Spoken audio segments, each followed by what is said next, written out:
راشد خان د کرکټ یو عمومي لوبډل مشر او اصغر افغاني مرستیال وټاکل شو. سلام امینه خوږو کتونکو، وخت مو په خیر ستړي مشه. طارق زیان صدیقي یو ځل بیا ستاسو په درانه خدمت کې د یوې نوې ویډیو سره حاضر یم. په دې هیله چې ټول به روغ جوړ او د صحت په جامه وي.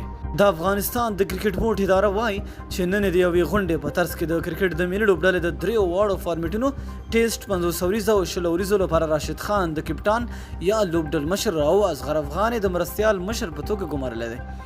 کرکټ بورډ پر خپل فیسبوک پاڼه یوازې د همدې خبر پخلی کړی او نور توضیحات نه دی ورکړي.